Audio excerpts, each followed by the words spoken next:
Hello, c'est Lilou et bienvenue dans Enchantée, le podcast d'une jeune de la vingtaine qui grandit malgré elle. Au fil des jours, je vais me livrer sur des sujets qui me touchent au quotidien dans l'objectif de libérer mes pensées. Le but est de vous les partager pour que vous vous sentiez, je l'espère, moins seul.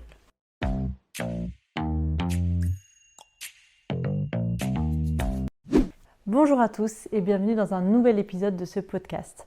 Alors si vous avez écouté l'épisode de la semaine dernière, vous devez savoir que j'ai vécu des choses pas très cool cet été, au mois de septembre, etc.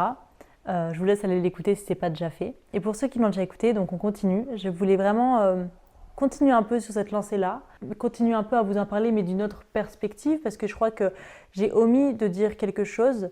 J'ai omis de dire que tout le long où ça allait pas, où j'ai vécu des choses qui étaient vraiment pas cool, j'ai toujours gardé espoir, j'ai toujours positivé, et je trouve que c'est une pensée qui est belle. C'est une pensée que je voulais vous partager pour que vous vous en imprégniez en fait cette semaine.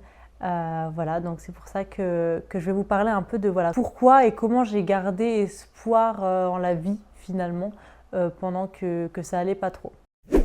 Donc en fait, moi, il faut savoir, bon, je m'en fous, hein, je le dis ici, c'est bon. Moi, je ne crois pas, je ne crois en aucune religion, même si j'ai été baptisée, tout ça, mais c'était pas mon choix puisque j'étais vraiment bébé, quoi. Voilà, j'ai du mal à croire en tout ça. Par contre, j'en parle souvent à mes proches, etc. Je crois beaucoup en la vie, au destin, au karma. Je sais que, voilà, si on fait du mal, ça va forcément nous retomber dessus. Si on fait du bien, ça va forcément aussi nous retomber dessus. Si on travaille de manière acharnée, forcément au bout d'un moment, ça va payer. Enfin, je crois en tout ça en fait, aux choix qu'on fait dans la vie qui ne sont pas là par hasard, aux personnes qu'on rencontre qui ne sont vraiment pas là par hasard. Beaucoup de choses, c'est cette croyance-là en fait que j'ai, la croyance en l'univers, en la nature, en toutes ces belles choses. Voilà mes croyances, finalement, je pose ça sur un plateau.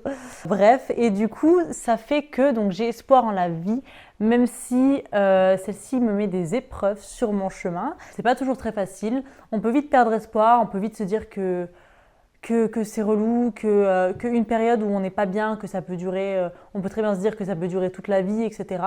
Mais moi, j'ai ce côté chez moi que j'aime bien en vrai, et c'est bien aussi de mettre en avant les choses qu'on aime bien chez soi. C'est le fait que je sois une personne très positive et que je sois optimiste en fait de manière générale dans ma vie. Ça veut dire que même si j'ai des déceptions, si je suis triste, si je suis en colère, etc., je vais pas remettre toute ma vie en question, je vais pas avoir des pensées vraiment noires comme peuvent l'avoir certaines personnes. J'ai toujours cette petite voix dans ma tête qui me dit ça va passer, c'est qu'une période, ça va aller mieux comme tout, ne t'inquiète pas, fais ta vie là, vis au jour le jour et ça va aller mieux, tu vas voir, etc. Et ça, c'est chouette. Je pense que beaucoup de personnes l'ont. Je pense que d'autres aussi ne l'ont pas. Je m'en suis rendu compte en fait quand j'en ai parlé à mes proches, et certains proches me disaient que ils ne se disaient pas ça en fait, que eux quand ils pleuraient, quand ils étaient pas bien, bah ils étaient vraiment pas bien. Ils se disaient que ça allait pas du tout et tout. Et ils n'avaient pas ce petit côté optimiste que moi j'ai, et je pensais que tout le monde l'avait un peu. Et du coup voilà, je voulais vous en parler un peu, partager ça avec vous. Et c'est vrai que voilà, aujourd'hui, c'est vrai que j'enchaîne pas mal les déceptions. Là, on est presque le 10 octobre, ça fait depuis début août, du coup, je cherche du travail. Et entre les personnes qui ne me répondent pas, les personnes qui me répondent non, les personnes avec qui j'ai un entretien, puis zéro réponse, enfin, voilà, c'est que des déceptions, c'est que des petites colères comme ça qui énervent. C'est le monde du travail qui est, je trouve, nul. Je déteste. Je déteste. Je trouve que c'est un monde hypocrite, méchant. Enfin, en tout cas, peut-être que je ne suis pas tombée sur les bonnes personnes, sur les bonnes entreprises, etc. Parce qu'en vrai, j'ai pas beaucoup d'expérience. Mais de ce que je vois, en tout cas, notamment dans tout ce qui est service RH, recrutement et tout, c'est vraiment nul. Genre, vraiment, c'est pas un plaisir de chercher du travail. Et c'est vrai que c'est très long, vraiment c'est très long, genre de ne pas avoir de réponse, d'être toujours dans l'attente, de devoir enchaîner des missions de merde à l'usine et tout, alors que tu sais que tu vaux mieux que ça. Donc je rame, hein, je galère et tout. Mais je commence à en voir un peu les fruits en ce moment. C'est vrai qu'il y a des entreprises qui commencent à me contacter, voilà, dans la communication. Donc enfin, Berlioz, il y a mon chat qui miaule. Donc, Berlioz, oh, je vais pas y arriver. Viens. Voilà l'auteur des bruitages. Non mais oh, Berlioz. Voilà. Mon chat voulait venir sur moi. Donc je continue. Du coup, je commence enfin à trouver un peu des opportunités dans la communication, etc. Donc j'ai envie de dire enfin, alors on est au mois d'octobre. Et c'est ce qui me fait dire que j'avais raison d'être optimiste, j'avais raison de garder espoir, etc. Et je voulais vous dire que voilà, peu importe la situation dans laquelle vous êtes, ça va passer. Le temps fait tout. Les efforts que vous fournissez aussi, au bout d'un moment, ils vont payer. C'est sûr, sûr, sûr, sûr, sûr, sûr, sûr. Vraiment. Donc moi, je suis en train de le voir en ce moment, même si c'est encore un peu long. Voilà, mais je suis en train de me dire qu'en fait, plus j'ai passé ce temps à attendre, et plus la chose que je vais avoir à la fin, elle va être belle. J'ai cette pensée-là, je ne sais pas pourquoi, mais j'ai toujours l'impression que voilà, le temps d'attente que j'ai, il est proportionnel à la beauté de ce que je vais recevoir. Je ne sais pas comment vous expliquer mieux, mais voilà. Je me dis là, ça fait depuis début août que je cherche du travail, je me dis ce que je vais trouver, ça va être une pépite, ça va être quelque chose de bien, enfin j'espère. Je vous redirai dans les prochains épisodes parce que dès que je dis quelque chose, ça ne se passe pas comme ça. J'avais dit que je ne travaillerai plus dans une entreprise, je vais travailler dans une entreprise. J'avais dit que je ne quitterai jamais mon ex, j'ai quitté mon ex, enfin bref. Beaucoup de choses que je dis et qui finalement ne se passent pas comme je l'ai dites. Donc je vais arrêter de dire des choses parce que ça ne se passe pas comme ça. Mais en tout cas, voilà, j'ai l'impression que plus on fournit des efforts et plus on reçoit le fruit de tous ces efforts qu'on a fournis. Donc il faut toujours garder espoir. Et également, la chose très importante aussi que je voulais souligner, c'est que pendant des périodes comme ça où ça ne va pas trop, où vous ne savez pas trop où vous allez, où vous êtes perdu, etc., c'est trop important de s'entourer des bonnes personnes.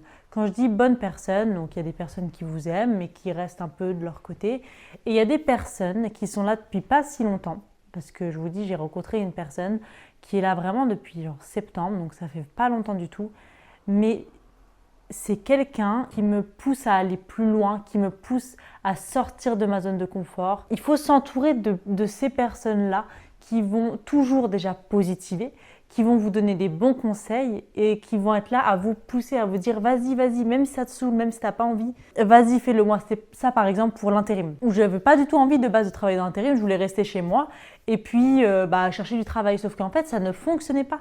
Et le fait de me dire, en fait, au lieu de rester chez moi, je vais aller faire des missions même si c'est nul, au moins j'ai un truc à la fin du mois en fait. Et ça en fait, c'est grâce à des personnes qui me l'ont dit, qui me l'ont rabâché, qui m'ont dit Lilou, fais ça, au moins tu seras en activité, au moins quand tu vas commencer à retravailler, ça ne te fera pas bizarre, tu auras déjà repris un rythme de travail, etc.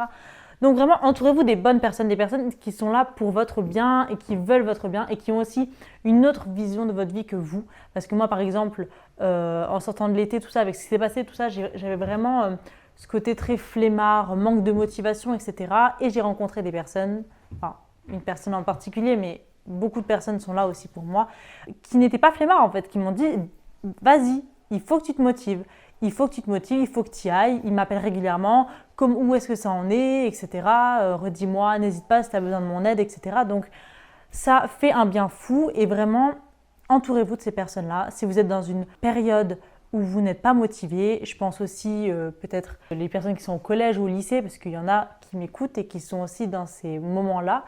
Quand vous avez, moi ça m'est arrivé vraiment au lycée, au collège un peu moins, mais ouais, lycée, genre quand t'as plein de devoirs à faire, de leçons à apprendre, de DM à rendre. Vraiment, déjà de 1, procrastinez pas, laissez le téléphone de côté. Dites-vous que le travail que vous allez fournir, ça va forcément payer à la fin. Et entourez-vous de gens qui sont là pour vous pousser. Entourez-vous de camarades de classe, d'amis qui vont être là à vous motiver en fait à faire. Et voilà. Voilà, donc en fait, voilà, le message d'aujourd'hui, de cet épisode, c'était vraiment juste quand vous avez une période dans votre vie où ça va pas, gardez espoir, ça va forcément payer, ça va forcément aller mieux au bout d'un moment. Là, je parle vraiment au niveau taf, mais aussi niveau amour, ça allait pas, ça va mieux. Peu importe, ça va mettre du temps ou pas. En fait, ça peut arriver du jour au lendemain ou alors mettre des années ou des mois ou des semaines, mais forcément au bout d'un moment, ça va aller mieux. J'arrive pas à concevoir qu'une personne peut avoir que des malheurs dans sa vie, mais genre tout au long de sa vie, que des malheurs. Genre, il y a bien au bout d'un moment une période où ça va mieux, etc., où on peut se redétendre, aller mieux. Et c'est très important. Il faut prendre ces périodes-là, profiter de ces instants présents-là et profiter des petites réussites aussi de la vie quotidienne parce que c'est pas... Moi, le bonheur, je le vois dans les petites réussites qu'on a. Les petits trucs qui font je suis contente, ça m'a plu, c'était sympa, j'ai bien aimé. Plutôt que les grosses réussites, j'ai décroché un CDI, j'ai eu mon permis et tout ça. Ça, c'est cool, ok. Mais je trouve que vraiment mettre en avant les petites réussites de la vie quotidienne, genre j'ai réussi à faire ma vaisselle aujourd'hui, je suis contente, j'ai vraiment des réflexions de daronne, on est d'accord. Mais genre en mode c'est bon, j'ai réussi à sortir de chez moi alors que de base j'avais pas trop envie. Beaucoup de choses comme ça, mais vous avez plein de petites réussites qui sont cool. Moi c'était du style, voilà, j'ai réussi à décrocher un entretien, je suis contente. Il y a les boîtes d'intérim, elles m'ont rappelé alors que de base c'était moi qui les rappelé et là c'est eux qui ont fait le pas, donc j'étais contente. Enfin, plein de petits trucs comme ça qui ne sont pas forcément importants en fait, mais tout ça, ça permet de positiver, avoir une image de sa journée qui est belle, qui est positive, et finalement, voilà, être heureuse et garder espoir, même s'il n'y a pas toujours tout autour de soi qui est chouette. Surtout dans le monde dans lequel on vit en ce moment, tout ça, c'est compliqué, mais vraiment prenez soin de vous, je vous en supplie. Voyez le positif et gardez l'espoir. C'est vraiment le titre de l'épisode. Voilà, écoutez, j'espère que cet épisode vous a plu. N'hésitez pas à me donner vos retours, c'est très important. J'aime beaucoup quand vous commentez, quand vous m'envoyez des messages privés. N'hésitez pas, vraiment n'hésitez pas. Me suivre aussi sur tous les réseaux sociaux, Instagram, TikTok et ma chaîne YouTube, là où je poste les vidéos de ces podcasts. Parce que peut-être que là, vous l'écoutez en audio, je ne sais pas trop. Donc on se retrouve pour le prochain épisode de ce podcast. C'était Lilou dans Enchantée. Gros bisous!